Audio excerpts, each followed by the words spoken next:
Babaw sa akin yun. Ako? Nakikita mo ba ako as kaibigan? Lang. No. Best friend. Yun yung sagot ko. Of course not. Hoy, alipin mo kahit hindi batid. Aminin ko minsan ako'y mali. Sana yung naririnig sa iyong yakap ako'y nasasabi.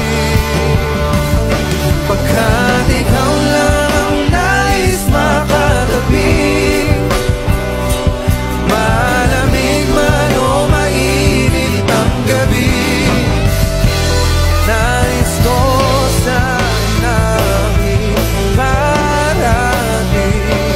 na ikaw lamang sa akin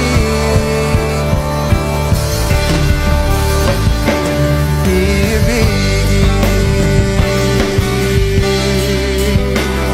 How do I make you feel? Grabe naman yung mga tanong mo.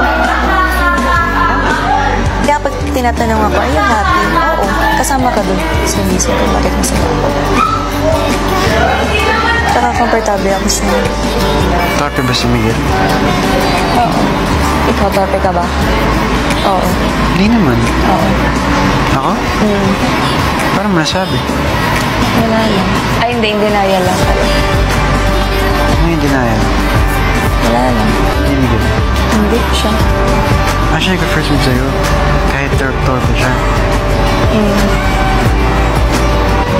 Miguelizer. Such a perfect combination. I'm pretty sure you really want to pursue it. Pwede pa ako kanina. Pahawak na ako kanina. Ayoko na munang maulit ang dati sa'yo. Lublog ko lang, smandaw lang. Lumunod sa atin. Boss, pahinga ka muna, boss. Yan. Lipat mo din sa isa pang malinis sa tubig. So, wait, ako na.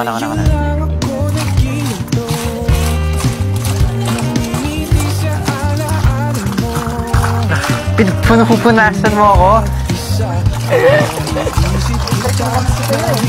Worth it naman. Piin mo, tapos balik mo din. Tapos pagkatapos, joke lang. Nakapagod? Hindi. Pagod ka na? Kaya ko ngayon. Parang. Paano pa pag dumami na yan? Kapag kasama ko po siya talaga, kuya, wala na po akong Kapag kasama ko po siya talaga, kuya, wala na po akong Kapag kasama ko po siya talaga, kuya, wala na po akong ibang iniisip. Like, kung ano po yung nasa paligid ko. Hindi ko na po yun napapansin, kuya, kasi at peace po talaga ako kapag nakakausap ko rin si Marco at saka sobrang komportable po ako sa kanya, kuya. Masasabi ko, kuya, na ka-vibe ko talaga siya.